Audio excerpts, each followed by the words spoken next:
Istriku pendiam, sampai dia melumpuhkan 4 perampok. Lalu semua rahasia terkuak. Like, subscribe, dan absen di kolom komentar ya. Aku pulang. Suara Reza menggema di apartemen minimalis mereka, bercampur dengan aroma jahe dan bawang putih yang ditumis. Reza meletakkan tas kerjanya, melonggarkan dasi yang terasa mencekik setelah rapat klien yang panjang. Sebagai arsitek muda yang sedang meniti karir di sebuah firma besar, hari-harinya dipenuhi dengan tenggat waktu dan revisi desain yang tak ada habisnya. Lalu, Kania muncul dari dapur. Kania adalah oasisnya. Dia mengenakan daster katun sederhana, rambutnya yang hitam legam diikat seadanya. Dia tidak memakai riasan wajah, tapi di mata Reza, dia adalah wanita tercantik di dunia. Dia tersenyum lembut, senyum yang selalu berhasil melunturkan semua kekhawatiran Reza. Selamat datang kembali, sapanya pelan. Suaranya selalu lirih, seolah takut mengganggu ketenangan udara. Makan malam hampir siap. Tumis kangkung dan ayam jahe. Sempurna, kata Reza, memeluk istrinya dari belakang. Dia menghirup aroma tubuh Kania, campuran wangi sabun melati dan aroma masakan. Kamu adalah penyelamatku, kan? Kania terkekeh pelan. Hanya tumis kangkung, Mas. Reza menikahi Kania setahun yang lalu. Dia bertemu dengannya di sebuah galeri seni kecil. Kania sedang melihat lukisan pemandangan sawah dengan tatapan yang begitu dalam, begitu damai. Reza, yang idealis dan memegang teguh prinsip, langsung jatuh hati pada kesederhanaannya. Dia yatim piatu, berasal dari desa kecil, dan bekerja sebagai pustakawan paruh waktu. Dia adalah antitesis dari wanita-wanita karir agresif yang sering Reza temui. Bagi Reza, Kania adalah kanvas putih. Dia adalah pelabuhan yang tenang di tengah badai kehidupan kota. Mereka hidup sederhana, menabung untuk rumah impian yang sketsanya sudah sering Reza gambar. Reza adalah kepala keluarga, pencari nafkah, dan pelindung. Kania adalah hati dari rumah mereka, pengelola yang lembut dan tulus. Malam itu, mereka makan dalam keheningan yang nyaman. Reza bercerita tentang proyek terbarunya, sebuah resor mewah yang desainnya ditolak 3 kali. Kania mendengarkan dengan penuh perhatian, sesekali bertanya dengan pertanyaan sederhana namun tajam, yang secara mengejutkan sering membantu Reza melihat masalah dari sudut pandang baru. Mungkin kliennya tidak ingin merasa seperti di kantor, kata Kania sambil menyendokkan nasi untuk Reza. Mungkin mereka hanya ingin pohon.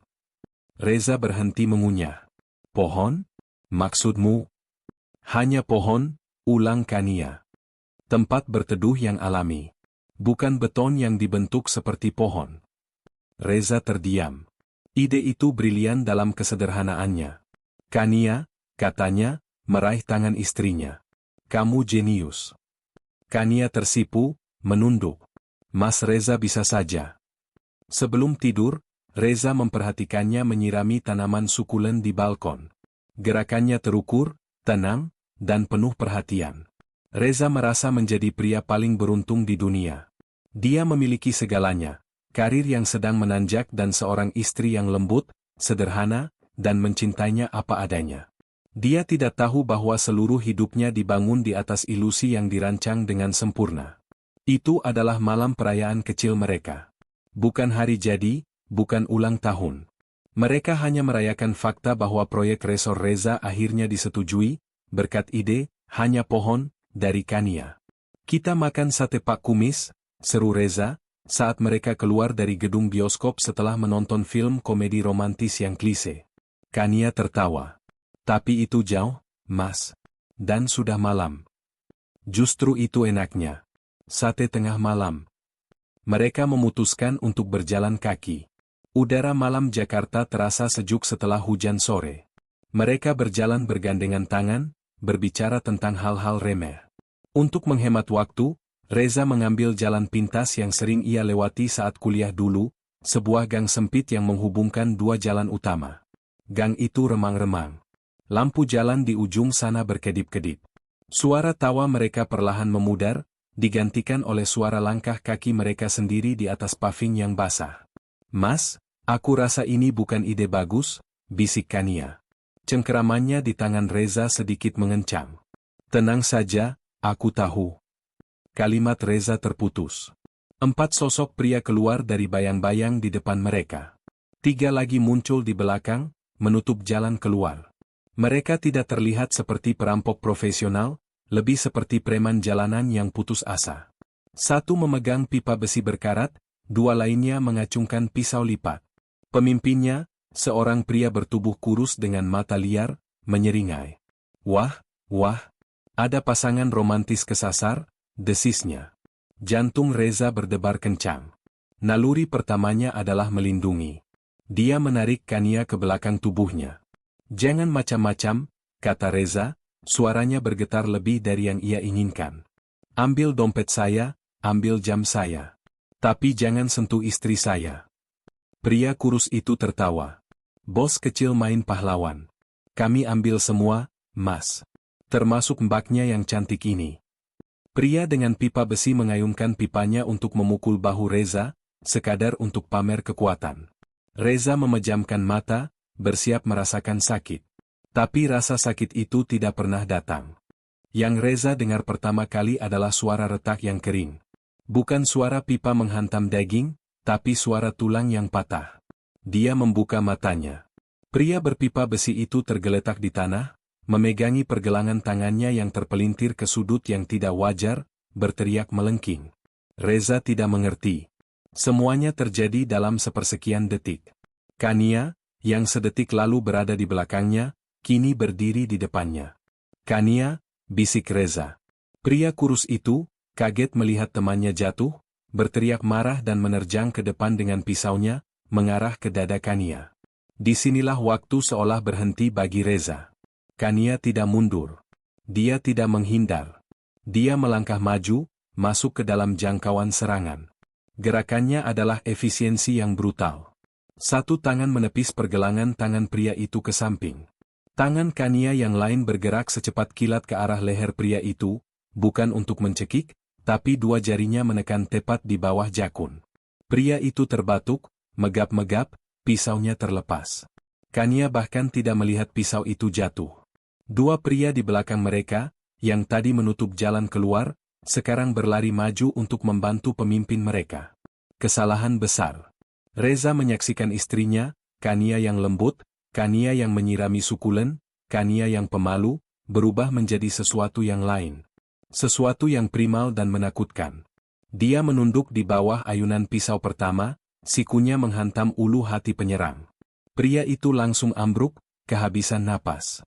Penyerang kedua mencoba menusuk dari samping. Kania, tanpa melihat, menggeser kakinya. Pria itu tersandung kakinya sendiri, dan Kania menggunakan momentum itu untuk membanting kepala pria itu ke dinding bata. Suara gedebuk yang tumpul menggema di gang sempit. 3 lumpuh. 1 lagi masih terbatuk-batuk, berusaha bernapas. Keheningan yang tiba-tiba terasa memekakkan. Satu-satunya suara adalah erangan para perampok. Kania berdiri di tengah-tengah mereka. Dadanya naik turun dengan tenang. Dan di tangannya, Reza terkesiap. Di tangan kanan Kania ada sebuah pisau kecil. Bukan pisau lipat murahan seperti milik perampok. Pisau itu tipis, hitam legam, dengan bilah yang sedikit melengkung. Pisau itu tampak seperti perpanjangan dari tangannya. Ada sedikit darah di ujungnya.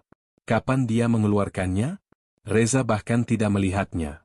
Mata Kania, yang biasanya selembut madu, kini sedingin es di kutub. Tatapannya tidak tertuju pada Reza. Tatapannya memindai gam, dari ujung ke ujung, bahkan ke atap gedung. Dia sedang memeriksa ancaman lebih lanjut. Kania. Suara Reza hanyalah bisikan penuh kengerian. Tatapan dingin itu akhirnya tertuju padanya. Selama 2 detik, Reza merasa Kania tidak mengenalinya. Dia seperti melihat orang asing. Kemudian, es itu mencair. Mata itu berkedip. Bilah hitam itu menghilang kembali ke suatu tempat di balik pakaiannya, begitu cepat sehingga Reza tidak yakin itu benar-benar ada. Bahu Kania merosot. Dia berlari ke arah Reza, wajahnya penuh ketakutan yang tampak tulus. Mas Reza nggak apa-apa? Kamu terluka? Dia memeriksa Reza dari atas ke bawah, tangannya gemetar. Reza tidak bisa bergerak. Dia hanya bisa menatap 4 pria yang lumpuh di tanah. Mereka tidak mati, Tapi mereka jelas tidak akan bangun dalam waktu dekat. Istrinya yang pendiam, baru saja melumpuhkan 4 pria bersenjata dalam waktu kurang dari 10 detik. Mereka tidak memanggil polisi. Reza ingin. Tentu saja dia ingin. Tapi Kanialah yang menariknya pergi dari gang itu. Ayo, Mas. Kita pergi. Cepat, desak Kania, suaranya kembali lirih, tapi kini ada nada mendesak yang baru. Tapi mereka nggak akan mengejar kita. Percaya sama aku. Ayo pulang. Mereka berlari sepanjang jalan kembali ke apartemen mereka. Setibanya di dalam, Kania mengunci pintu, bukan hanya kunci biasa, tapi juga deadbolt dan rantai pengaman, sesuatu yang jarang mereka gunakan. Reza merosot ke sofa, otaknya masih gagal memproses. Kania pergi ke dapur, kembali dengan segelas air dan kotak P3K. Mas Reza, katanya pelan. Reza baru sadar lengannya tergores. Mungkin tergores kancing pria berpipa besi itu. Bukan luka besar, hanya lecet. Kania mulai membersihkan lukanya dengan kapas antiseptik. Dan saat itulah Reza melihatnya. Tangan Kania gemetar hebat. Gemetar yang tak terkendali. Ini adalah Kania yang dia kenal. Rapuh. Takut. Kania, kata Reza, suaranya serak. Apa yang terjadi di sana? Kania tidak mengangkat wajahnya. Dia terus fokus membersihkan luka Reza. Mereka jahat, Mas. Mereka mau menyakiti kamu. Bukan itu, potong Reza, sedikit lebih keras. Kamu. Apa yang kamu lakukan? Itu bukan hal yang wajar, kan? Cara kamu bergerak. Pisau itu. Kapas itu berhenti bergerak. Kania menarik napas dalam-dalam. Ketika dia akhirnya mengangkat wajahnya, matanya berkaca-kaca. Aku takut, bisiknya. Takut? Reza hampir tertawa. Kamu tidak terlihat takut. Kamu terlihat seperti predator. Air mata mulai menggenang. Aku memang takut. Aku takut setengah mati. Aku takut mereka menyakiti Mas Reza. Itu bukan jawaban. Bagaimana kamu bisa melakukan itu? Kania akhirnya meletakkan kapas itu. Dia duduk di lantai di depan Reza, memeluk lututnya. Waktu kecil, dia memulai, suaranya bergetar. Aku tinggal di daerah yang keras setelah orang tuaku meninggal. Aku harus belajar melindungi diri. Reza menunggu. Pamanku mendaftarkanku ke kelas bela diri, lanjutnya. Silat, judo, sedikit dari segalanya. Dia bilang, kamu harus bisa menjaga diri sendiri, kan? Karena nggak ada yang akan menjagamu. Reza ingin mempercayainya. Dia sangat ingin mempercayainya. Tapi gambaran itu terus berputar di kepalanya. Gerakan yang presisi. Titik tekanan di leher. Cara dia melumpuhkan, bukan membunuh. Cara dia memindai atap, bukan reaksi orang yang belajar silat di kampung. Bela diri, ulang Reza. Kania, aku pernah melihat orang belajar bela diri. Mereka tidak bergerak seperti itu. Kamu menjatuhkan 4 pria dalam hitungan detik. Tanpa berkeringat. Tanganmu baru gemetar setelah semuanya selesai. Kania terisak. Tangisan yang pilu, tangisan yang menghancurkan hati Reza. Kamu pikir aku ini apa? Isaknya, menutupi wajahnya. Monster? Aku melakukannya untuk kita. Aku melakukannya untuk melindungi kamu. Apa Mas lebih suka aku diam saja dan membiarkan mereka memukulmu dengan pipa itu? Reza terdiam. Rasa bersalah langsung menjalari dirinya. Tentu saja tidak. Dia harusnya berterima kasih. Istrinya baru saja menyelamatkan hidup mereka. Dan di sini dia, menginterogasinya seolah dia adalah penjahat. Tidak, tentu saja tidak, sayang, kata Reza, menarik Kania ke dalam pelukannya. Kania gemetar hebat di dekapannya. Reza memeluknya erat, membelai rambutnya. Maafkan aku. Maafkan aku. Kamu hebat. Kamu pahlawanku. Kania menangis lebih kencang di dadanya. Reza memejamkan mata, mencoba menenangkan detak jantungnya sendiri. Dia memeluk istrinya. Dia memeluk pahlawannya. Tapi di bagian terdalam otaknya, sebuah suara kecil berbisik, bela diri, tidak menjelaskan dari mana pisau hitam itu berasal. 3 malam berlalu. Di permukaan, Semuanya kembali normal. Reza bekerja. Kania memasak. Mereka menonton televisi. Tapi ada sesuatu yang retak. Reza tidak bisa tidur. Setiap kali dia memejamkan mata, dia melihat tatapan dingin Kania di gang itu. Dia melihat gerakan efisien yang mematahkan pergelangan tangan. Kania, sebaliknya, tampak tidur seperti bayi. Terlalu damai. Seolah-olah trauma malam itu tidak pernah menyentuhnya. Malam keempat, pada pukul 2.17 pagi, Reza menyerah. Dia bangkit dari tempat tidur. Dia butuh jawaban. Bukan jawaban emosional sambil menangis, tapi jawaban nyata. Dia berjalan pelan mengelilingi apartemen mereka. Apa yang dia cari? Dia sendiri tidak tahu. Dia berhenti di depan lemari pakaian Kania. Bagian Kania di lemari itu sederhana. Daster, beberapa blus, 2 pasang jeans. Sederhana. Di bagian bawah lemari, ada sebuah kotak kayu tua. Kania pernah bilang itu kotak kenangannya, foto-foto orang tuanya, rajutan pertamanya. Reza belum pernah membukanya. Dia menghormati privasi Kania. Malam ini, dia tidak peduli lagi dengan privasi. Tangannya gemetar, ironisnya, sama seperti tangan Kania malam itu, saat dia mengangkat tutup kotak itu. Isinya persis seperti yang Kania katakan, foto-foto usang, beberapa kerajinan tangan yang terlihat kekanakan, setumpuk surat lama. Reza hampir menutupnya, merasa konyol. Kemudian dia melihatnya. Dasar kotak itu terasa aneh. Ada sedikit celah di salah satu sisinya. Itu dasar palsu. Jantungnya berdebar. Dia menyelipkan jarinya dan mengangkat lapisan kayu tipis itu. Di bawahnya, tergeletak di atas kain beludru hitam, ada tiga benda yang membuat darahnya terasa dingin. 1. Sebuah ponsel satelit iridium. Berat dan kokoh. Bukan sesuatu yang dimiliki pustakawan paruh waktu. 2. 4 ponsel burner yang identik, murah, dengan baterai terlepas di sampingnya. 3. Sebuah paspor. Bukan atas nama Kania. Fotonya memang Kania, tapi rambutnya pirang pendek.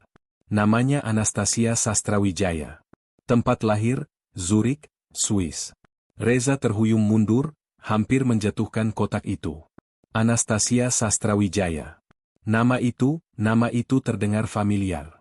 Sastrawijaya Group. Salah satu konglomerat terbesar di Asia Tenggara. Itu tidak mungkin. Kania adalah gadis desa yatim piatu. Tiba-tiba, salah satu ponsel burner di tangannya, yang baterainya tidak sengaja dia sentuh saat mengambilnya, bergetar dan menyala. Layarnya retak, tapi masih berfungsi.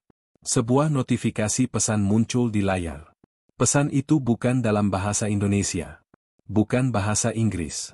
Itu adalah deretan aksara Sirilik, Rusia. Reza tidak bisa membacanya, tapi dia mengenali satu kata yang berdiri sendiri di akhir pesan. Opanost, bahaya. Sebelum Reza bisa mematikan ponsel itu, dia mendengar suara di belakangnya. Mas Reza, kamu sedang apa? Reza membeku. Dia berbalik perlahan. Kania berdiri di ambang pintu kamar tidur. Dia tidak terlihat mengantuk. Dia tidak terlihat bingung. Dia hanya berdiri di sana, jubah tidurnya tersingkap sedikit, memperlihatkan sesuatu yang terikat di pahanya. Sebuah sarung pisau. Kosong. Pisau hitam legam itu kini ada di tangannya. Dia tidak mengarahkannya ke Reza. Dia hanya memegangnya dengan santai, seolah itu adalah bagian alami dari dirinya. Matanya tidak lagi hangat. Es itu telah kembali. Kamu seharusnya tidak melihat itu, Mas, kata Kania. Suaranya bukan lagi bisikan lirih. Suara itu tenang, datar, dan penuh otoritas yang menakutkan. Keheningan di apartemen itu terasa berat, seolah udara telah berubah menjadi padat. Reza berdiri kaku, kotak kayu itu masih ada di pangkuannya. Ponsel burner dengan pesan berbahasa Rusia itu menyala seperti bara api di tangannya. Di seberang ruangan, di ambang pintu, berdiri wanita yang ia kira ia kenal. Kania yang lembut, yang pemalu, yang menyirami sukulen, telah lenyap. Wanita yang berdiri di sana memegang pisau hitam itu dengan keakraban yang menakutkan. Dia tidak mengancam. Dia tidak perlu. Kehadirannya saja sudah memenuhi ruangan.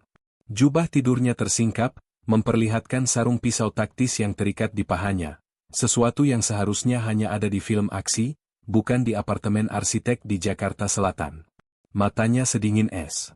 Mas Reza, kamu sedang apa? Suaranya bukan lagi bisikan lirih. Suara itu tenang, datar, dan memiliki bobot yang tidak pernah Reza dengar sebelumnya. Itu bukan pertanyaan, itu adalah panggilan untuk menghadap. Jantung Reza berdebar begitu kencang hingga terasa sakit. Kania? Tanyanya, suaranya tercekat. Wanita itu melangkah masuk ke ruangan. Setiap langkahnya tanpa suara. Dia tidak lagi terlihat seperti Kania. Dia terlihat seperti seorang ratu yang sedang mengamati wilayah kekuasaannya yang baru saja dilanggar. Letakkan kotak itu, Mas, katanya, masih menggunakan panggilan, Mas, tapi tanpa kehangatan sedikit pun. Reza, dengan tangan gemetar, meletakkan kotak itu di meja kopi. Dia memegang paspor palsu itu. Ini. Dia mengangkatnya. Anastasia Sastrawijaya. Lahir di Zurich. Ini siapa? Wanita itu berhenti 1 meter di depannya. Itu nama yang kubuang. Dan Kania, tanya Reza, merasakan dunianya runtuh. Gadis desa yatim piatu? Pustakawan?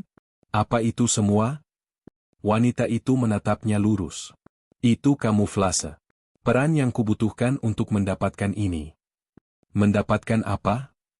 Ketenangan, jawabnya, nyaris tanpa emosi. Mendapatkanmu. Reza mundur selangkah, seolah tertampar. Jadi aku bagian dari penyamaranmu? Kamu menikahiku sebagai bagian dari peran? Untuk pertama kalinya, sepercik emosi melintas di mata sedingin es itu. Sesuatu yang mirip luka? Bukan, katanya tegas.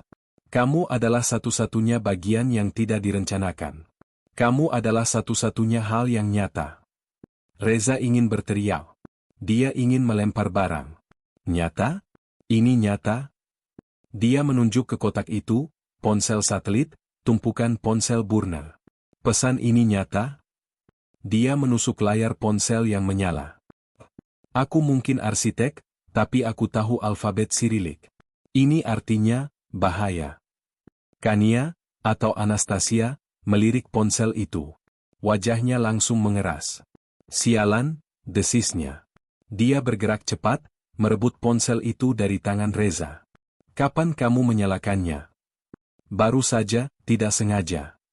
Dia mengumpat pelan dalam bahasa yang tidak Reza kenali. Mereka tahu kita ada di sini. Telepon ini terhubung ke jaringan mereka.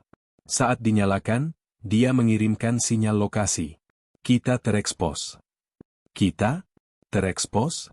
Siapa? Wanita itu akhirnya menatap Reza. Dia mengambil napas dalam-dalam, dan seolah-olah sebuah saklar telah dibalik. Seluruh sikap lembut, Kania, menguap, digantikan oleh aura otoritas yang dingin dan absolut. Duduk, Reza, perintahnya.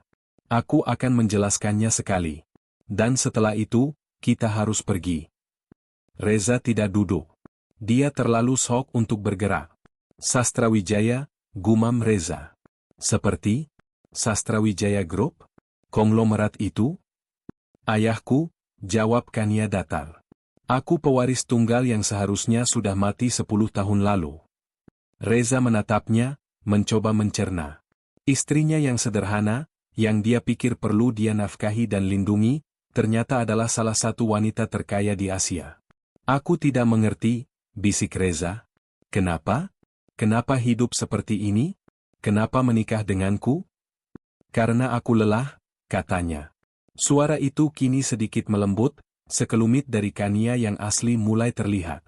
Aku lelah menjadi Anastasia Sastrawijaya. Aku lelah menjadi La Reina. La Reina? Sang Ratu. Begitu duniaku memanggilku. Dia berjalan ke jendela, membelakangi Reza, memindai jalanan di bawah. Setelah ayahku dibunuh oleh rekan bisnisnya sendiri, aku seharusnya menjadi korban berikutnya. Tapi aku kabur.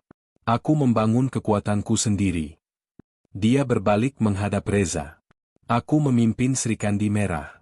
Organisasi wanita yang menguasai 3 pilar bisnis ilegal di 3 negara. Logistik di sini, senjata di Rusia, dan distribusi di Kolombia.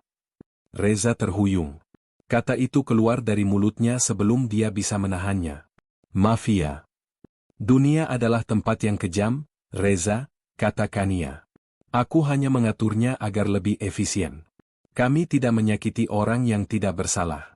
Kami hanya mengambil dari mereka yang serakah, para koruptor, pedagang manusia, dan pembunuh seperti orang yang menghancurkan keluargaku. Reza menggelengkan kepalanya. Tidak mungkin.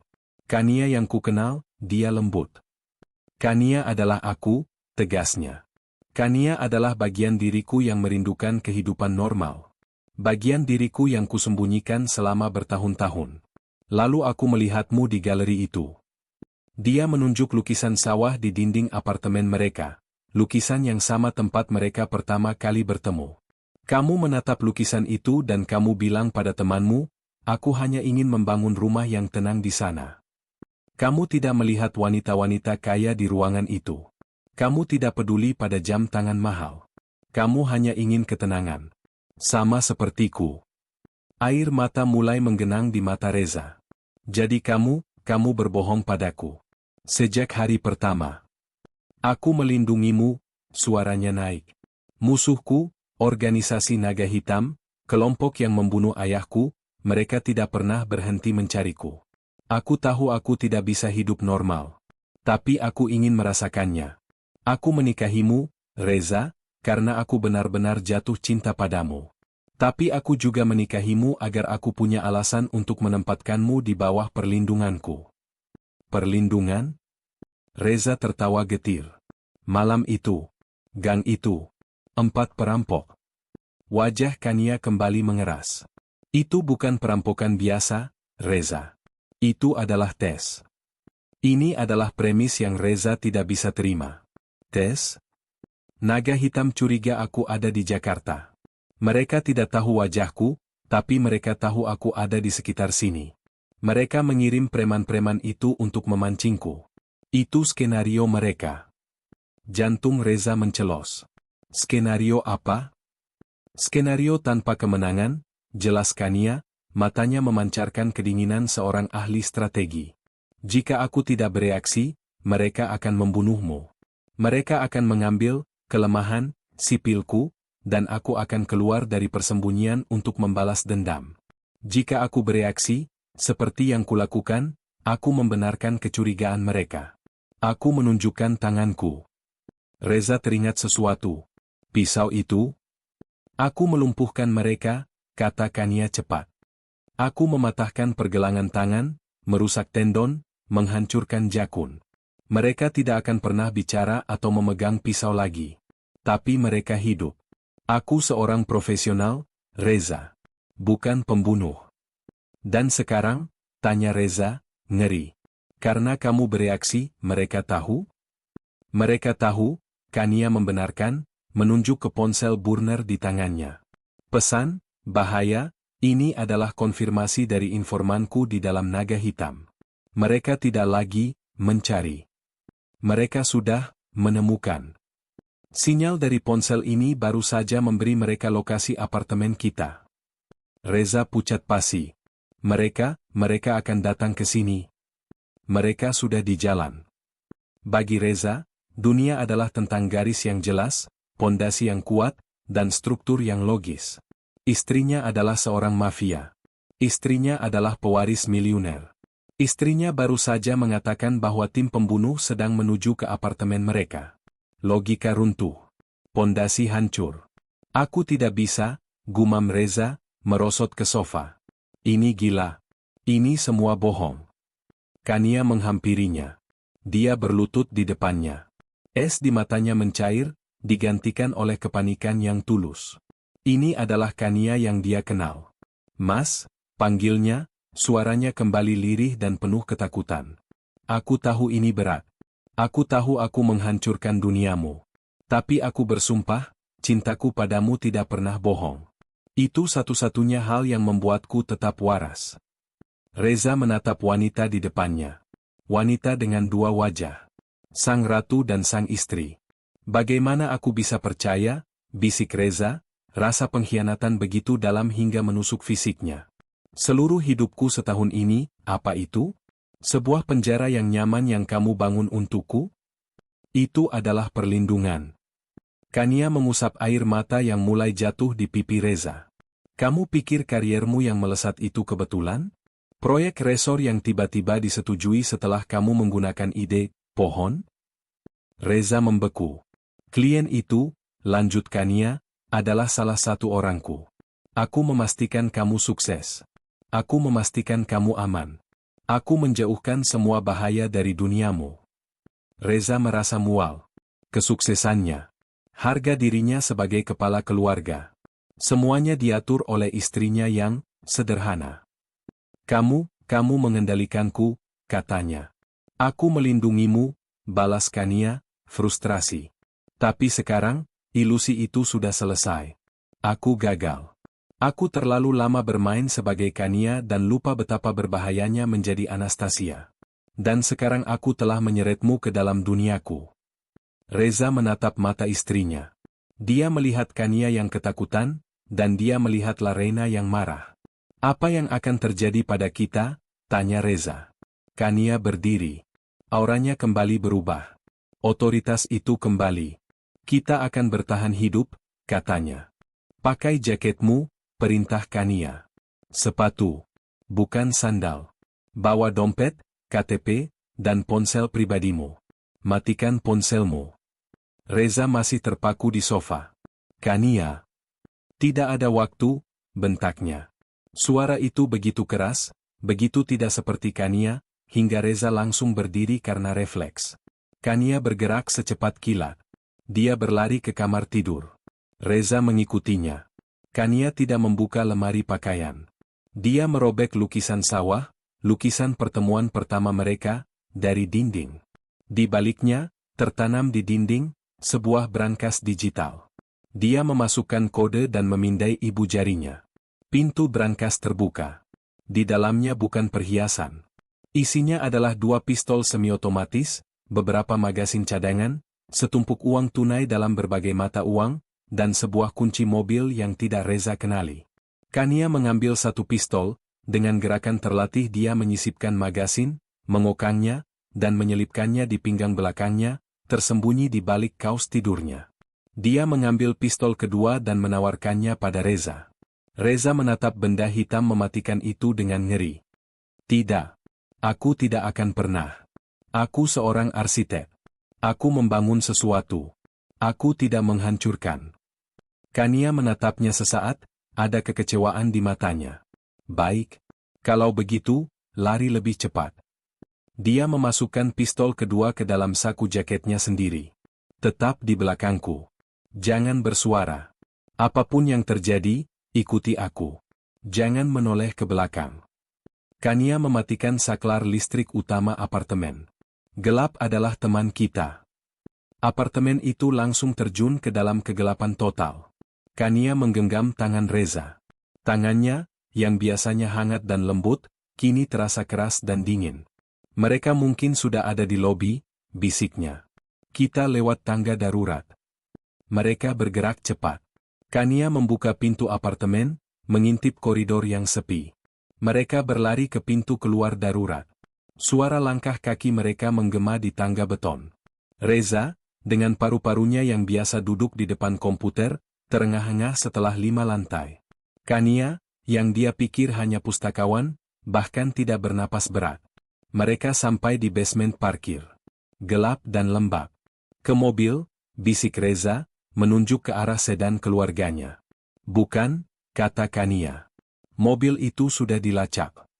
Dia menarik Reza ke sudut tergelap basement, tempat motor-motor tua dan ban bekas dibuang. Tersembunyi di sana, sebuah SUV yang tampak standar, mungkin sedikit terlalu besar untuk parkiran ini, tertutup debu. Kania menekan tombol pada kunci yang tadi dia ambil. Lampu SUV itu berkedip. Masuk. Cepat. Reza baru saja membuka pintu penumpang ketika dia melihatnya. Di dekat gerbang keluar basement yang remang-remang, sebuah sedan hitam, mobil yang sama yang dia rasa pernah dilihatnya beberapa hari lalu, terparkir dengan lampu mati. 2 pria berdiri di sampingnya, merokok, mengamati lobi lift. Kania, bisik Reza, suaranya bergetar. Mobil itu. ada orang. Aku tahu, desis Kania, menyalakan mesin. Mesin itu tidak menderu, tapi berputar pelan dengan tenaga yang teredam. Lapis baja, Reza menyadari. Mereka menunggu kita di lobi. Mereka pikir kita akan lewat lift. Mereka terlambat. Kania menginjak gas. SUV itu meluncur ke depan. Kedua pria di dekat gerbang terkejut. Mereka berteriak, membuang rokok mereka. Kania tidak melambat. Dia menabrak palang parkir, mematahkannya seperti ranting. Suara tembakan meletus. Pim, pim. Dua peluru menghantam kaca depan di sisi Reza. Kaca itu retak seperti sarang laba-laba, tapi tidak pecah. Reza berteriak. Pegangan, raung Kania. Kania mengemudi seperti iblis. Dia tidak lagi Kania, dia adalah La Reina. Dia memotong lalu lintas, melawan arah di jalan satu arah, dan mengabaikan lampu merah. Mobil sedan hitam itu mengejar di belakang, kini ditemani oleh satu mobil lagi. Mereka mengejar kita, teriak Reza. Aku tahu, balas Kania, matanya fokus memindai jalan dan spion. Dia berbelok tajam ke sebuah gang sempit yang Reza yakin tidak akan muat. Sisi mobil bergesekan dengan dinding bata, menimbulkan suara jeritan logam yang memekakkan. Mobil-mobil di belakang mereka terpaksa berhenti. Kania tidak berhenti. Dia menabrak pagar seng di ujung gang, membawa mereka keluar ke kawasan industri tua di dekat pelabuhan.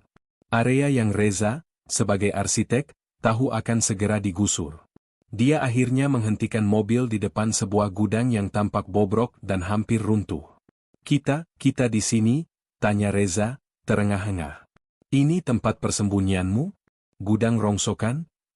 Kania tidak menjawab. Dia menekan tombol di dashboard mobil. Di samping gudang, sebuah kontainer pengiriman tua yang tampak berkarat mulai bergeser ke samping dengan suara hidrolik yang mendesis. Di baliknya, terbentang jalan menurun yang gelap menuju bawah tanah. Jangan pernah menilai buku dari sampulnya, Mas, kata Kania. Dia mengemudikan SUV itu menuruni jalan. Pintu kontainer menutup di atas mereka, memutus cahaya dunia luar. Mereka turun ke dalam lift kargo raksasa. Pintu lift di bawah terbuka. Rahang Reza jatuh. Ini bukan gudang. Ini adalah pusat komando yang akan membuat film James Bond terlihat kuno. Puluhan layar raksasa menayangkan data, peta global, dan rekaman CCTV dari seluruh penjuru kota. Puluhan orang, Reza terkejut melihat mayoritas adalah wanita, bergerak dengan efisiensi yang teratur. Mereka mengenakan seragam taktis ringan, beberapa membawa senjata. Saat Kania keluar dari mobil, seluruh aktivitas di ruangan itu berhenti. Seorang wanita tangguh dengan bekas luka vertikal di pipinya, yang membuat penampilannya semakin menakutkan, melangkah maju. Dia memberi hormat dengan anggukan singkat. Ratu, katanya. Suaranya serak. Dia melirik Reza dengan tatapan menilai. Tamu?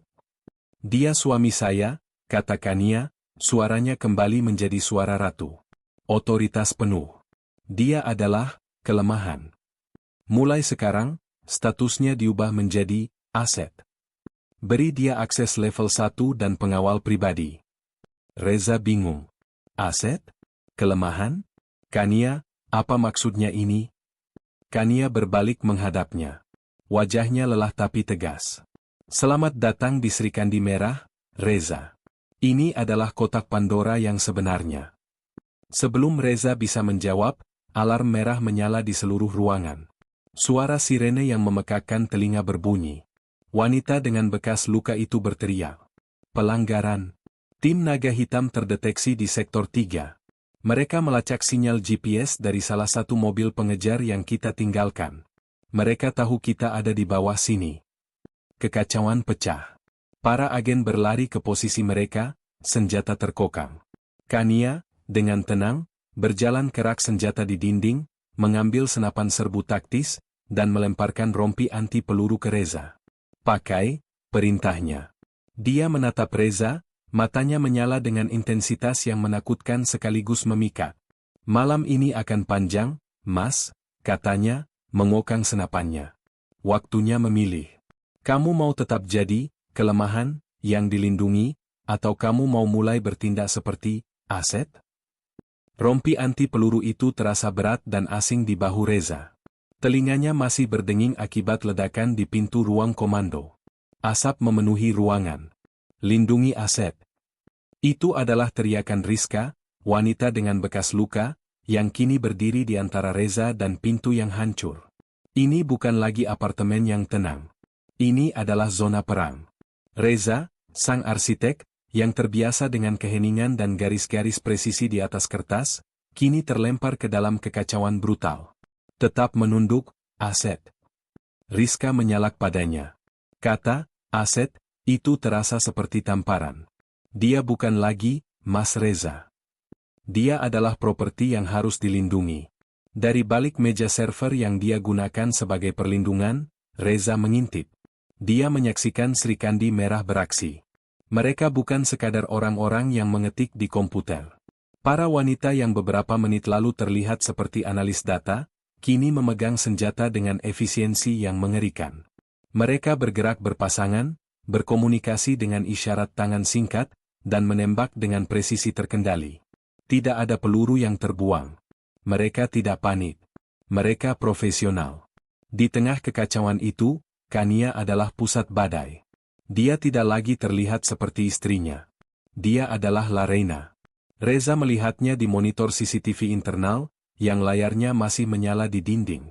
Kania tidak berada di ruang komando. Dia memimpin serangan balasan dari sayap koridor yang lain. Rizka. Sektor 3, pola pertahanan Delta. Suara Kania terdengar jernih melalui interkom, menembus kekacauan. Tim Bravo, kunci lift kargo. Musuh mencoba membanjiri kita dari bawah. Lempar gas. Perintahnya cepat, tepat, dan tanpa emosi. Wanita yang sama yang dulu tersipu saat Reza memuji masakannya, kini sedang mengorkestrasi pertempuran bawah tanah. Pertempuran itu sendiri berlangsung singkat. Pasukan naga hitam yang menyerbu adalah tim penyerang, bukan pasukan pendudukan. Mereka menguji pertahanan. Menyadari bahwa mereka telah masuk ke sarang yang dijaga ketat, mereka mulai mundur. Mereka kabur, teriak seorang teknisi. Jangan dikejar, perintah Kania lewat interkom. Mereka meninggalkan hadiah. Semua tim, evakuasi dari sektor 3. Tim peledak, bersihkan. 5 detik kemudian, ledakan kecil namun kuat mengguncang fondasi markas. Pasukan naga hitam telah memasang jebakan untuk tim yang mengejar. Kania telah mengantisipasinya. Keheningan setelahnya terasa lebih buruk daripada kebisingan. Pintu ruang komando terbuka. Kania masuk. Dia tidak terluka, tapi wajahnya berlumuran jelaga dan keringat. Dia tidak menatap Reza. Matanya tertuju pada Rizka. Status, kata Kania. 3 penyusup dilumpuhkan. 1 tertangkap, Rizka melaporkan, suaranya serak. Kita kehilangan 2 analis di ruang server.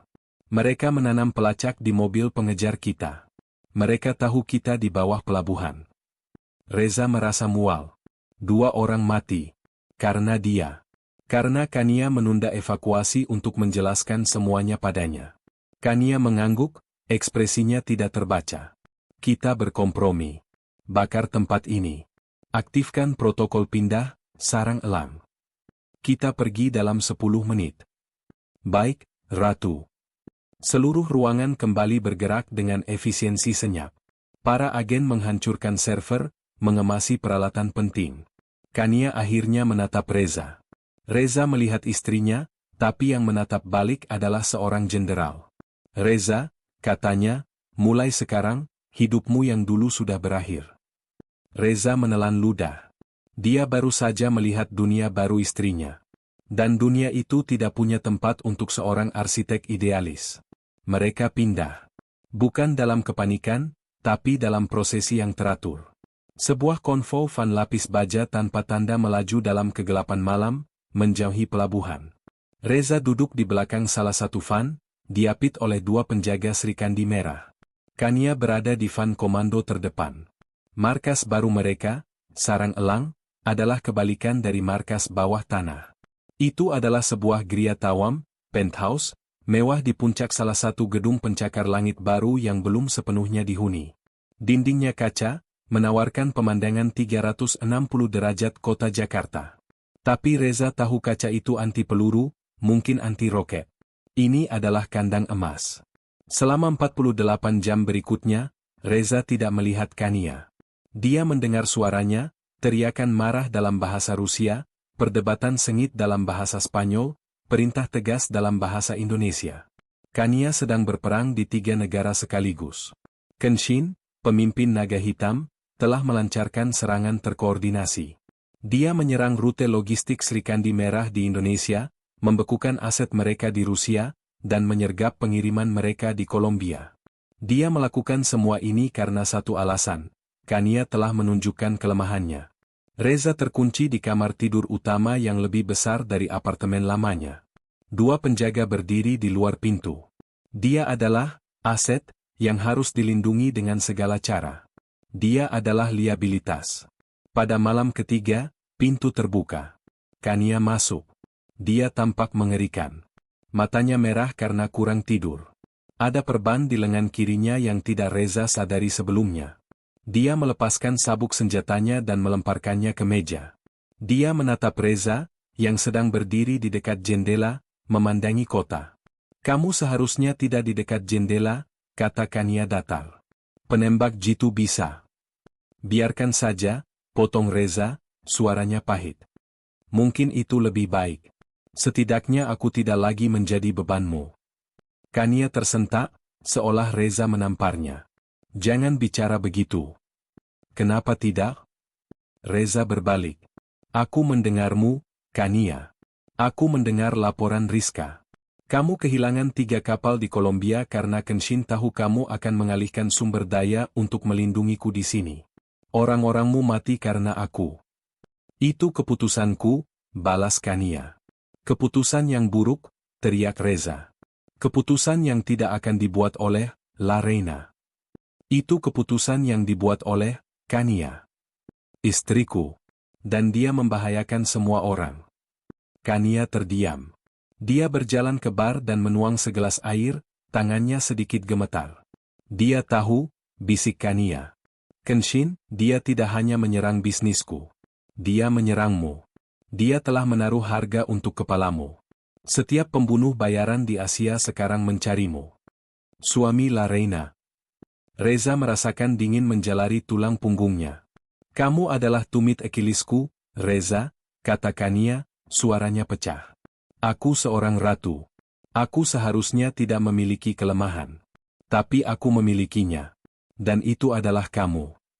Kania duduk di tepi tempat tidur, bahunya merosot. Untuk sesaat, ratu yang agung itu lenyap. Yang tersisa hanyalah Kania, istrinya, yang ketakutan dan kelelahan. Aku tidak tahu harus berbuat apa, akunya. Aku bisa memenangkan perang ini. Tapi aku tidak yakin bisa memenangkannya dan menjagamu tetap hidup. Reza menatap istrinya. Rasa bersalahnya menguap, digantikan oleh sesuatu yang lain. Kemarahan. Bukan pada Kania, tapi pada dirinya sendiri. Dia adalah seorang arsitek. Dia membangun. Dia adalah pria yang percaya suami adalah pelindung. Kalau begitu, kata Reza, suaranya menemukan kekuatan baru. Berhenti menjagaku. Kania mengangkat kepalanya, bingung. Berhenti menjagaku, ulang Reza. Dan ajari aku cara menjaga diriku sendiri. Reza tidak menunggu persetujuan Kania. Keesokan paginya, dia berjalan keluar kamar. Para penjaga menghalanginya. Kami ada perintah. Aku mau bertemu Rizka, kata Reza tegas. Sekarang. Rizka muncul dari ruang komando, wajahnya yang penuh bekas luka tampak lelah. Aset harus tetap di kamar. Namaku Reza, katanya. Dan aku bukan lagi aset. Aku juga bukan lagi beban. Aku mau membantu. Rizka mendengus. Membantu apa? Membuat sketsa gedung untuk musuh? Aku mau dia, kata Reza, menunjuk Rizka, mengajariku cara menembak. Rizka menatapnya lama, seolah baru pertama kali melihatnya. Kamu serius? Istriku sedang bertarung dalam perang. Dia teralihkan karena dia mengkhawatirkanku. Aku ingin dia fokus, kata Reza. Aku ingin dia memenangkan ini. Aku tidak bisa membantunya jika aku bahkan tidak bisa memegang senjata. Ada kilatan rasa hormat di mata Rizka. Kamu pikir ini mudah? Ini bukan mainan. Aku seorang arsitek, kata Reza. Aku mengerti presisi. Aku mengerti fisika. Aku mengerti bahwa jika aku tidak berguna, aku akan mati. Ajari aku. Rizka tersenyum tipis, senyum yang tidak mencapai matanya. Baiklah, arsitek. Ikut aku. Rizka membawanya ke fasilitas latihan di lantai bawah Gria Tawang itu, sebuah shooting range pribadi kedap suara. Dia meletakkan sebuah pistol di meja baja. Pistol yang sama yang ditawarkan Kania padanya di apartemen mereka. Glock 19. 9 mm, kata Rizka datar. Ini magasin. Ini pelurunya. Ini cara mengisinya. Genggam seperti ini. Bukan, bodoh. Jempolmu tumpuk. Jangan disilangkan. Pelatihannya brutal. Rizka tidak punya kesabaran untuk pemula. Dia mendorong Reza, meneriakinya, dan membuatnya mengulangi gerakan dasar ribuan kali. Tembakan pertama Reza meleset jauh dari sasaran. Suaranya memekakan telinga. Tangannya gemetar karena sentakan. Kamu takut pada senjatanya, cemooh Rizka. Senjata adalah alat. Seperti pensilmu. Hormati, tapi jangan takuti. Lagi. Reza menembak lagi. Dan lagi. Bahunya sakit. Tangannya lecet. Keringat membasahi kaosnya. Dia gagal total. Cukup, teriak Reza frustrasi setelah 1 jam. Aku tidak bisa. Tentu saja tidak bisa, kata Rizka. Kamu berpikir ini akan selesai dalam 1 jam? Orang-orangku berlatih 10 tahun. Kamu punya, mungkin 10 jam sebelum Kenshin menemukan kita lagi. Ambil senjatanya. Lagi. Reza memejamkan mata, mengambil napas. Dia memikirkan Kania. Dia memikirkan tatapan dingin Kenshin. Dia mengambil pistol itu. Dia berlatih sepanjang hari. Mengisi magasin, menembak, membersihkan senjata, merakitnya kembali. Malamnya, Kania masuk ke range. Dia melihat Reza, kelelahan, tapi masih berdiri, pistol di tangan. Dia melihat sasaran kertasnya. Tidak bagus, tapi setidaknya sudah mengenai kertas. Kania berjalan di belakang Reza saat dia mencoba membidik. Napasmu tertahan, bisiknya pelan, suaranya adalah suara Kania, bukan Larena. Reza terkejut. Kamu menahan napas sebelum menarik pelatuk, katanya. Itu membuat ototmu tegang.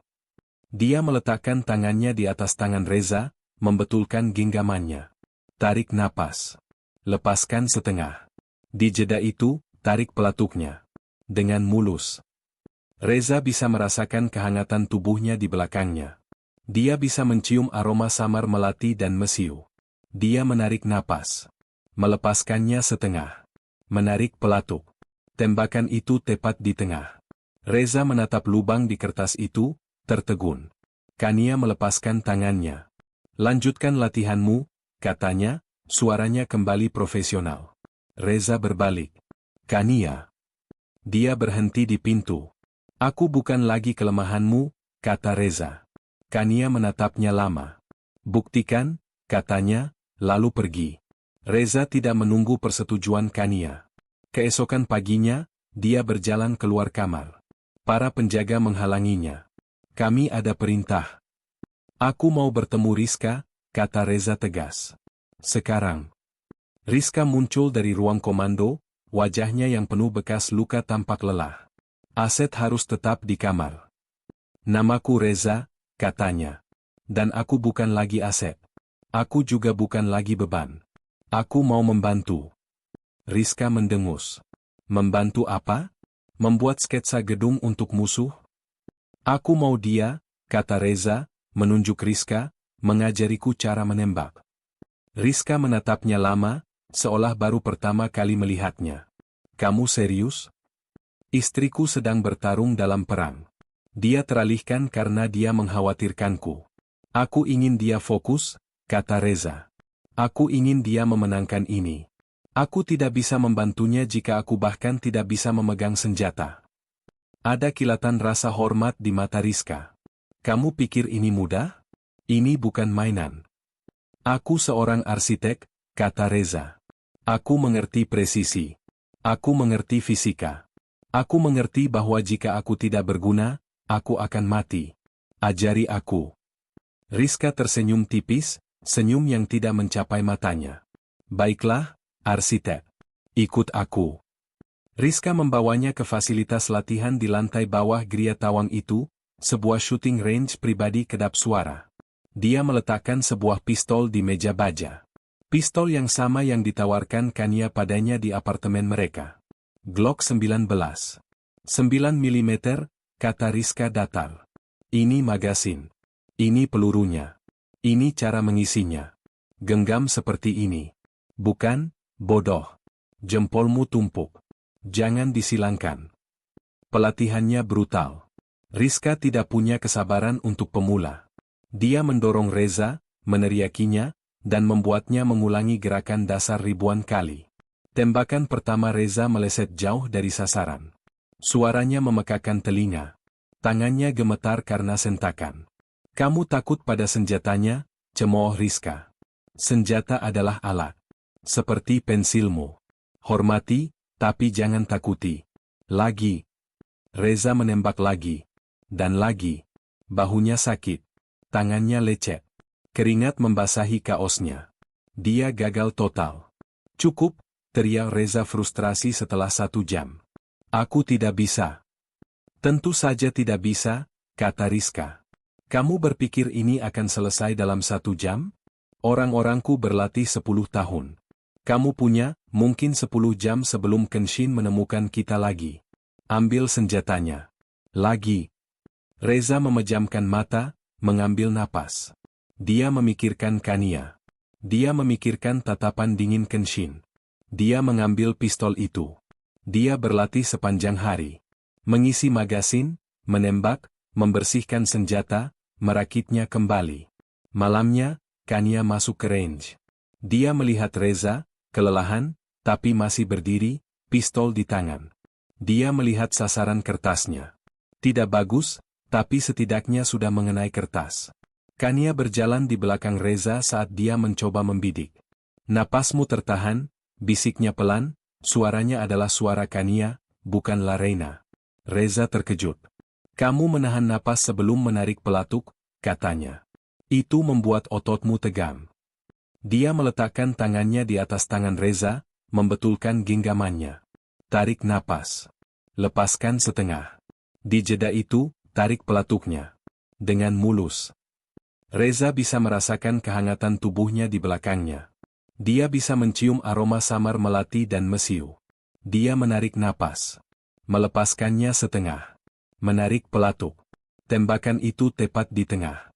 Reza menatap lubang di kertas itu, tertegun. Kania melepaskan tangannya. Lanjutkan latihanmu, katanya, suaranya kembali profesional. Reza berbalik. Kania. Dia berhenti di pintu. Aku bukan lagi kelemahanmu, kata Reza. Kania menatapnya lama. Buktikan, katanya, lalu pergi. Reza membuktikannya. Dia tidak hanya berlatih menembak. Dia menolak untuk tidur. Dia duduk di sudut ruang komando, mendengarkan. Dia adalah arsitek. Dunianya adalah tentang struktur, pola, dan sistem. Dan perang adalah sebuah sistem. Dia melihat Kania dan timnya berjuang. Kenshin licik. Dia tidak punya markas tetap. Dia berpindah-pindah. Dia hantu, kata Rizka frustrasi, menunjuk ke peta digital Jakarta. Kita tahu dia ada di distrik bisnis. Tapi di mana? Kita tidak bisa menyerang setiap gedung. Dia menyerang logistik kita lagi, kata seorang analis. Dia tahu jadwal kita. Kita punya tikus. Aku tahu kita punya tikus, bentak Kania, memijat pelipisnya. Temukan dia. Reza, yang diam-diam mempelajari pola serangan Kenshin, tiba-tiba angkat bicara. Dia bukan tikus, kata Reza pelan. Ruangan itu hening. Semua mata menatapnya. Apa katamu, arsitek? Tanya Rizka. Dia bukan tikus, ulang Reza, berjalan ke layar utama. Atau setidaknya, dia tidak butuh tikus. Lihat polanya. Dia mulai menggambar garis di layar, menghubungkan lokasi serangan. Dia tidak menyerang kapal kita. Dia menyerang jadwal kita. Apa bedanya? Tanya Kania. Beda besar, kata Reza. Dia tidak meretas sistem Srikandi merah. Dia meretas sesuatu yang lebih besar. Sesuatu yang kalian semua andalkan. Dia menunjuk ke layar. Dia meretas sistem kontrol pelabuhan. Jadwal bea cukai. Log lalu lintas kapal. Mata Kania melebar. Itu, sistem pemerintah. Terenkripsi berat. Tapi tidak mustahil, kata Reza. Dan jika dia bisa meretas sistem pelabuhan, dia tidak bersembunyi di distrik bisnis. Itu terlalu jauh. Dia akan berada sedekat mungkin dengan sumber data. Reza menarik citra satelit area pelabuhan. Dia ada di sini. Di salah satu dari 3 gedung ini. Tepat di seberang menara kontrol pelabuhan. Itu masih 3 gedung, kata Rizka. Kita tidak bisa. Kita bisa, kata Reza. Dia menarik cetak biru arsitektur area itu dari database kota, sesuatu yang hanya dia yang tahu cara mengaksesnya. Gedung ini, katanya, menunjuk menara samudra, dibangun tahun 90-an. Lihat ini. Aku ingat desain ini. Sistem pendinginnya terpusat di atap. Tapi lihat citra panas ini. Dia menampilkan citra inframerah. Atapnya dingin. Tapi lantai 13, panas. Panas sekali. Pusat data, kata Kania. Terlalu panas untuk pusat data, kata Reza. Itu adalah pusat server pribadi yang besar, menarik daya yang sangat besar, tapi disamarkan. Dan lihat ini. Dia memperbesar cetak biru. Lantai 13 tidak memiliki jendela. Itu adalah lantai mekanik. Tempat sempurna untuk bersembunyi. Kenshin ada di sana. Di lantai 13 menara samudra. Keheningan melanda ruang komando. Para agen menatap Reza dengan kekaguman. Kania menatap suaminya. Dia tidak lagi melihat kelemahan.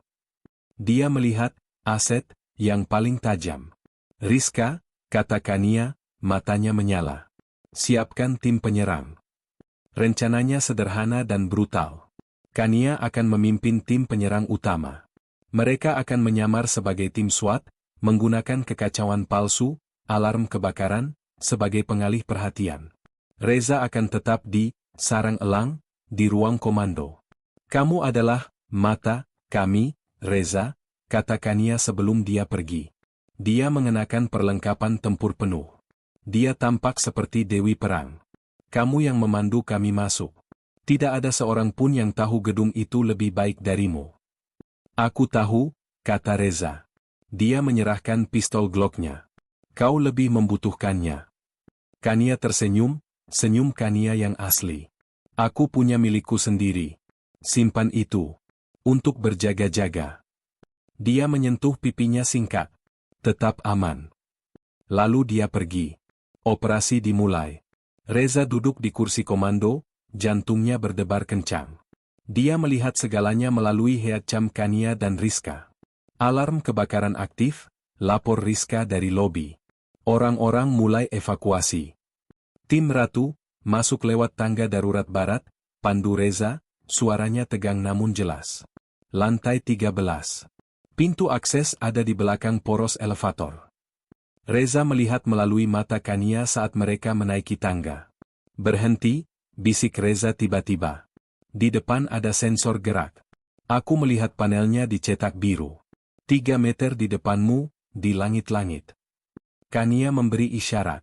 Salah satu agennya mengeluarkan alat dan menonaktifkannya. Mereka sampai di lantai 13. Kania meledakkan pintu akses. Kontak, teriak Kania. Ruangan itu adalah pusat server. Pasukan naga hitam ada di sana. Baku tembak meletus. Reza memandu mereka dari jauh. Dia ada di ruang inti. Lurus, lewati rak server. Ada pintu lapis baja. Kania dan timnya menerobos. Tiba-tiba, di ruang komando, sarang elang, alarm internal berbunyi. Pelanggaran, teriak seorang teknisi di samping Reza. Layar CCTV Gria Tawang menyala. Puluhan pasukan naga hitam menyerbu keluar dari lift pribadi. Ratu. Rizka berteriak ke interkom, yang masih berada di sisi Reza. Ini jebakan. Dia memancingmu keluar. Pasukan utamanya ada di sini. Kenshin telah mengorbankan pusat datanya. Target sebenarnya adalah Reza. Pintu ruang komando diledakkan hingga hancur. Reza terlempar dari kursinya. Asap dan debu memenuhi ruangan. Rizka dan tim penjaga yang tersisa langsung membentuk lingkaran pertahanan di sekitar Reza. Lindungi aset. Reza, telinganya berdenging, merangkak, mencari pistolnya. Reza, jawab aku. Suara panik Kania terdengar dari RPC Reza. Dia mendengar suara tembakan dari sisi Kania, dia sedang bertarung untuk kembali. Reza menemukan Glock-nya. Seorang tentara naga hitam menerobos asap, melihat Reza. Dia mengangkat senapannya. Reza teringat latihannya. Genggaman. Napas. Jeda. Tarik. Dia mengangkat pistol dengan kedua tangan yang gemetar. Dia menembak. 1, 2, 3 kali. Pria itu jatuh. Reza tertegun. Dia berhasil. Kemudian, sebuah bayangan bergerak di antara asap. Gerakannya cepat. Dia tidak menembak. Dia menendang pistol dari tangan Reza. Reza mendongak. Seorang pria dengan setelan jas mahal yang rapi berdiri di atasnya, tidak terpengaruh oleh kekacauan. Dia memegang sebilah katana yang berkilauan. Dia tersenyum dingin. Jadi, kata Kenshin, menatap Reza yang tak berdaya. Inilah kelemahan kecil sang ratu. Senang akhirnya bertemu denganmu, arsitek. Asap memenuhi ruang komando, sarang elang. Alarm meraung. Reza terbatuk, tangannya yang memegang pistol Glock gemetar hebat. Pria yang baru saja ia tembak tergeletak beberapa meter darinya. Itu adalah pembunuhan pertamanya. Rasa mual membakar tenggorokannya. Jadi, suara dingin Kenshin membelah kekacauan, inilah kelemahan kecil sang ratu. Kenshin berdiri di atas Reza, setelan jasnya yang mahal secara ajaib masih rapi. Katananya terhunus, berkilauan di bawah lampu darurat yang berkedip merah. Dia telah menendang pistol Reza hingga terlempar jauh. Senang akhirnya bertemu denganmu, arsitek. Di seberang ruangan, Rizka dan 3 penjaga Serikandi Merah yang tersisa terkunci dalam baku tembak hebat dengan pasukan naga hitam yang menyerbu. Mereka tidak bisa menjangkau Reza. Reza sendirian. Kamu adalah segalanya yang dia benci, desis Kenshin, mengangkat ujung katananya ke leher Reza. Lembek. Biasa. Fana. Dan sekarang, kamu adalah alat untuk menghancurkannya. Rizka. Status. Reza. Suara panik Kania terdengar dari RPC Reza yang tergeletak di lantai di dekatnya. Kenshin terkekeh. Dia mengambil RPC itu dan berbicara. Halo, Ratu. Senang kau bisa bergabung. Keheningan di saluran itu lebih menakutkan daripada teriakan. Suamimu ada di sini bersamaku, lanjut Kenshin. Dia pria yang pemberani. Baru saja menembak salah satu anak buahku. Tapi dia terlihat sedikit pucat. Kurasa dia tidak terbiasa dengan keras. Kaca anti peluru yang menghadap balkon Gria Tawang itu meledak ke dalam. Bukan karena peluru. Sebuah helikopter Serikandi Merah yang membawa Kania kembali, telah sengaja menabrakkan sisi badannya ke gedung. Baling-balingnya yang hancur berputar melambat. Sebelum helikopter itu sempat berhenti berguncang, Kania melompat keluar. Dia tidak mengenakan seragam taktis. Dia masih memakai perlengkapan serbu ringan dari Menara Samudra. Wajahnya berlumuran jelaga, matanya adalah 2 keping es yang membara. Dia melihat katana di leher Reza. Lepaskan dia, Kenshin, raung Kania. Itu bukan lagi suara ratu atau istrinya. Itu adalah suara predator murni. Kenshin tersenyum lebar. Inilah yang kutunggu, pertarungan yang sesungguhnya. Dia mendorong Reza hingga tersungkur ke arah Rizka. Jaga mainanmu. Pertarungan di ruangan itu berhenti. Kedua belah pihak, Serikandi Merah dan Naga Hitam, secara naluriah mundur. Ini bukan lagi perang tentara. Ini adalah duel para raja. Kenshin mengayunkan katananya dalam busur yang anggun. Tradisi, katanya. Pedang melawan, apa itu? Tusuk gigi? Pisau hitam legam Kania sudah ada di genggamannya. Kenshin menyerang lebih dulu. Dia adalah pendekar pedang yang terlatih. Gerakannya indah, mematikan, dan didorong oleh ego. Katananya menebas, bertujuan untuk memotong Kania menjadi dua. Kania adalah petarung jalanan. Gerakannya adalah efisiensi brutal. Dia tidak menangkis, dia menghindar. Dia menunduk di bawah ayunan, membiarkan bilah pedang itu memotong sehelai rambutnya. Dia membiarkan Kenshin menyerang, lagi dan lagi, memetakan ritme pria itu. "Kamu lambat, Ratu," ejek Kenshin, menusuk ke depan. Kania menghindari tusukan itu, tapi ujung pedang berhasil menggores dalam lengannya. Kania mendesis.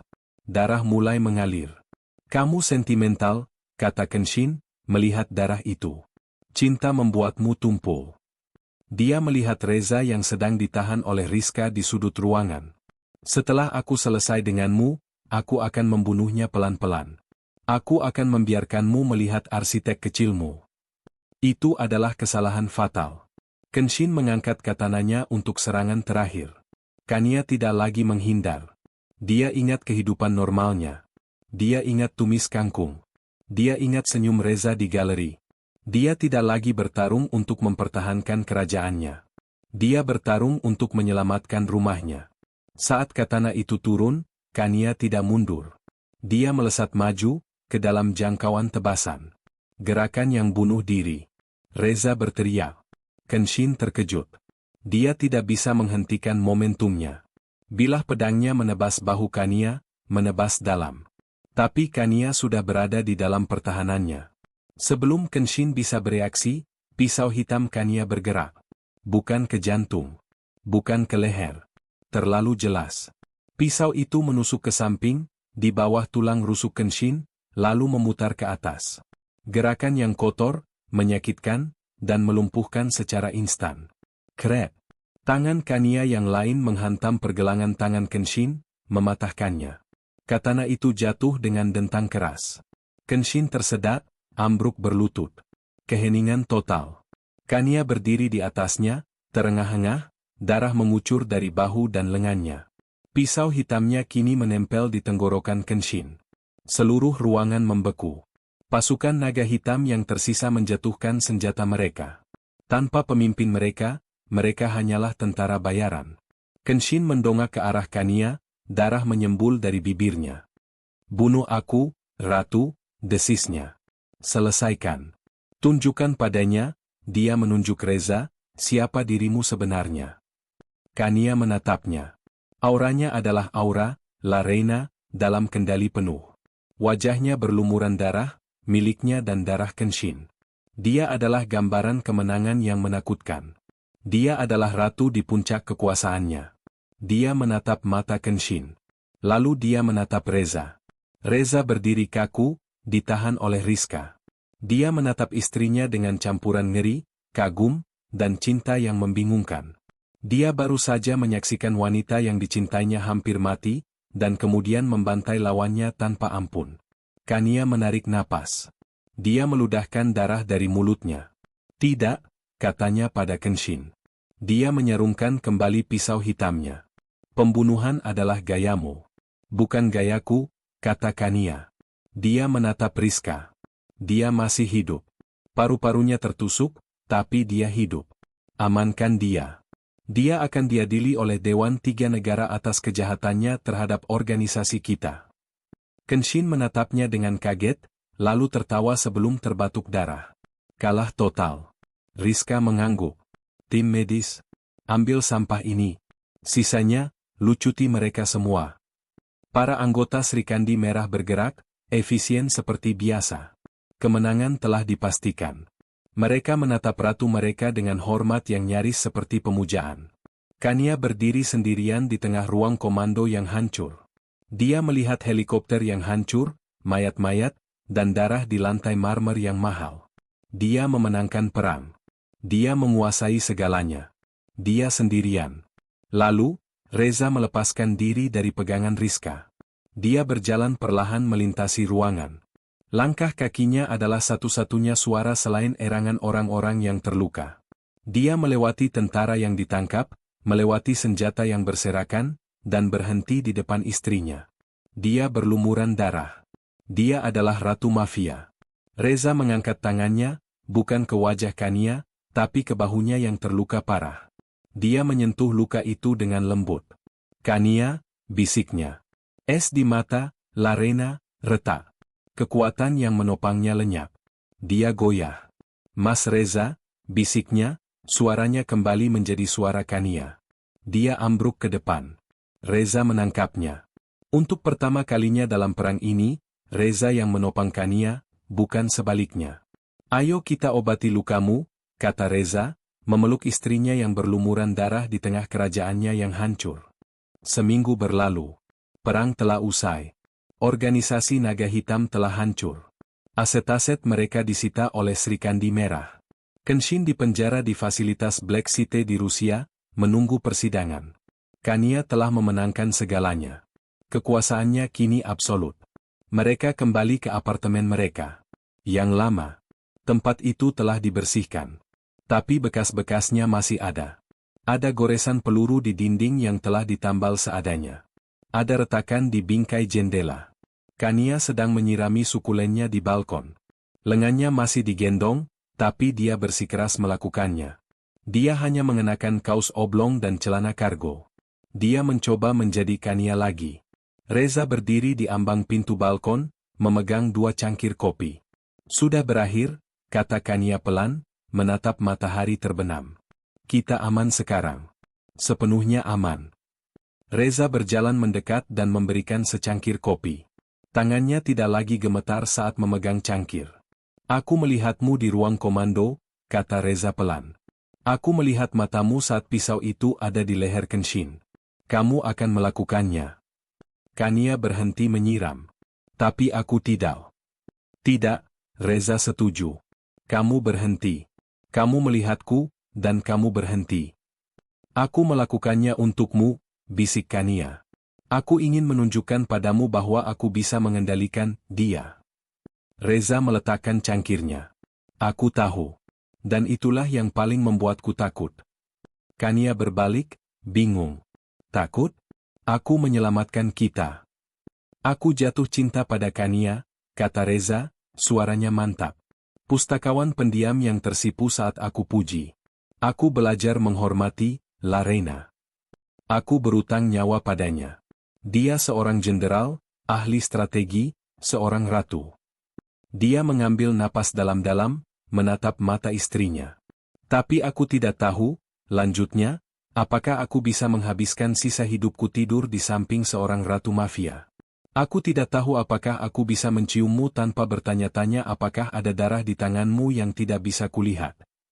Kania terluka. Aku adalah kedua-duanya, Mas. Aku bisa menjadi Kania untukmu, dan Larena untuk mereka. Tidak bisa, potong Reza. Aku sudah melihatnya. Kenshin benar tentang satu hal. Selama kamu adalah ratu, akan selalu ada Kenshin yang lain. Dan selama aku ada di sisimu, aku akan selalu menjadi targetmu. Kelemahanmu. Aku akan melindungimu. Dan untuk melindungiku, kata Reza, suaranya pecah, kamu harus menjadi monster. Kamu harus menabrakkan helikopter ke gedung. Kamu harus siap membunuh. Dan aku tidak ingin menjadi alasanmu berubah menjadi seperti itu. Dia menggenggam tangannya. Aku mencintaimu, Kania. Lebih dari apapun. Tapi aku tidak bisa memintamu berhenti menjadi ratu. Itu duniamu. Kamu menyelamatkan banyak orang. Lalu apa yang kamu minta? Tanya Kania, air mata menggenang. Reza menatapnya. Ini adalah pilihan terberat dalam hidupnya. Aku tidak memintamu berhenti, katanya. Tapi aku tidak bisa tinggal jika kamu melanjutkan. Aku bukan aset. Aku bukan kelemahan. Aku seorang suami. Dan aku ingin istriku kembali. Dia memberinya ultimatum. Kekuasaan atau aku. 2 hari kemudian. Kania mengadakan pertemuan darurat Dewan 3 Negara. Bukan di Gria Tawam, bukan di markas bawah tanah. Dia memilih villa pribadi Sastrawijaya di puncak bukit, tempat dia dibesarkan sebelum keluarganya dibunuh. Para letnan tertingginya berkumpul. Rizka berdiri di sampingnya. Perwakilan dari Rusia dan Kolombia hadir melalui tautan video holografik yang aman. Ruangan itu penuh euforia. Mereka merayakan kemenangan total atas naga hitam. Dan dengan aset Kenshin, kita bisa mengendalikan rute pelayaran Pasifik Selatan dalam 6 bulan, lapor letnan dari Kolombia. Rusia setuju. Ini adalah kemenangan terbesar dalam sejarah organisasi kita. Hormat kami, Ratu, tambah hologram dari Moskow. Semua mata tertuju pada Kania, menunggu perintah berikutnya. Kania berdiri. Ruangan itu langsung hening. Kemenangan ini, Kania memulai, suaranya tenang dan kuat, adalah yang terakhir bagiku sebagai ratu. Keheningan yang terkejut menyelimuti ruangan. Rizka tersentak. Ratu? Tanya Rizka, bingung. Anda terluka. Anda hanya butuh istirahat. Aku tidak terluka, Rizka. Aku sembuh. Kania berjalan ke tengah ruangan. Serikandi merah tidak pernah dibangun untuk satu wanita. Serikandi merah dibangun di atas sebuah ide. Bahwa kita, para wanita yang dianggap remeh, yang dianggap lemah, tidak akan pernah lagi menjadi korban. Kita akan menulis takdir kita sendiri. Tapi Anda adalah takdir kami, protes Letnan Rusia. Kania menggeleng. Tidak. Aku adalah awal. Sekarang, saatnya untuk evolusi. Dia mengulurkan tangan ke pahanya. Bukan lagi di sarung taktis, tapi di sarung kulit elegan di balik gaunnya. Dia menarik keluar pisau hitam legam itu. Simbol kekuasaannya. Dia meletakkannya di atas meja jati di tengah ruangan. Aku telah menemukan kedamaian yang kucari di luar perang ini, katanya. Kekuasaan Serikandi Merah kini ada di tangan kalian. Dia menatap Rizka. Wanita dengan bekas luka itu, prajurit paling setia, paling tangguh. Rizka, kata Kania. Kamu adalah prajurit terbaikku. Kamu brutal saat dibutuhkan. Tapi kamu juga memiliki hati yang bijak. Kamu tahu kapan harus bertarung, dan kapan harus membangun. Dewan Tiga Negara telah menyetujui pilihanku. Rizka menatap pisau itu, lalu ke Kania. Ratu, aku tidak bisa. Kamu bisa, kata Kania. Kamu sudah siap. Rizka melangkah maju, tangannya gemetar. Dia tidak mengambil pisaunya. Dia hanya meletakkan tangannya di atas meja di sampingnya. Saya tidak akan mengecewakan Anda. Kania tersenyum. Senyum Kania yang sesungguhnya. Jangan panggil aku Ratu. Panggil aku Kania. Pagi berikutnya. Gerbang depan villa di puncak bukit. Reza berdiri di sana, hanya mengenakan jeans dan kemeja flanel. Dia membawa satu ransel. Pintu villa terbuka. Kania keluar. Dia tidak mengenakan gaun mahal atau perlengkapan tempur. Dia mengenakan blus katun sederhana dan jeans yang sama dengan Reza. Rambutnya diikat ekor kuda. Dia membawa ranselnya sendiri. Dia tampak seperti Kania yang ditemui Reza di galeri seni setahun yang lalu. Dia berjalan menghampiri Reza. Siap? Tanya Reza. Kania menoleh ke belakang, ke villa yang merupakan rumah masa kecilnya, dan ke kerajaan yang baru saja dia tinggalkan. Lalu dia menatap Reza. Siap, katanya, menyelipkan tangannya ke tangan Reza. Mereka mulai berjalan menyusuri jalan masuk pribadi yang panjang, di bawah naungan pohon-pohon besar. Mereka hanya membawa apa yang mereka butuhkan. Mereka meninggalkan kekayaan, kekuasaan, dan darah. Saat mereka mendekati tikungan pertama, mereka melihatnya. Di kedua sisi jalan masuk, berbaris dalam keheningan total, ratusan anggota Serikandi Merah berdiri. Mereka yang bertugas di Indonesia. Mereka tidak diperintahkan ke sana. Mereka datang untuk memberi penghormatan. Kania berhenti, tertegun. Reza meremas tangannya. Tidak apa-apa, bisiknya. Terus berjalan. Mereka berjalan di antara dua barisan prajurit elit. Para wanita, dan beberapa pria, itu menatap lurus ke depan, ekspresi mereka keras, penuh hormat. Ini bukan barisan penjaga. Ini adalah barisan kehormatan. Saat Kania dan Reza sampai di gerbang utama, Rizka sedang menunggu. Dia mengenakan seragam komando baru. Pisau hitam Kania terselip di ikat pinggangnya. Rizka menatap Kania. Ratu, teriau Rizka, suaranya menggema di perbukitan. Serentak, dalam satu gerakan yang terkoordinasi sempurna, ratusan anggota mafia di kedua sisi jalan berlutut. Satu lutut di tanah. Tangan kanan di atas jantung mereka. Penghormatan tertinggi. Mereka berlutut di hadapan ratu mereka yang sedang berjalan pergi. Rizka menatap Kania, matanya berkaca-kaca, tapi suaranya tetap kuat dan penuh keyakinan. Ratu, kami akan selalu menunggumu. Air mata akhirnya jatuh di pipi Kania. Dia terdiam sejenak, menyerap pemandangan itu. Dia tidak menoleh ke belakang. Dia hanya mengangguk sekali pada Rizka. Sebuah anggukan terima kasih. Sebuah anggukan perpisahan. Dia berbalik, menggenggam tangan Reza lebih erat. Ayo pulang, Mas, katanya. Mereka berdua melangkah keluar dari gerbang besi itu, meninggalkan dunia bayangan, dan berjalan di bawah sinar matahari pagi menuju kehidupan baru mereka. Kania telah memilih. Tapi, apakah kedamaian ini akan bertahan lama? Kira-kira, akankah Kania hidup damai selamanya, atau kembali menjadi ratu? Tulis pilihanmu di kolom komentar. Tentu, ini adalah draft deskripsi YouTube yang dioptimalkan untuk cerita Anda.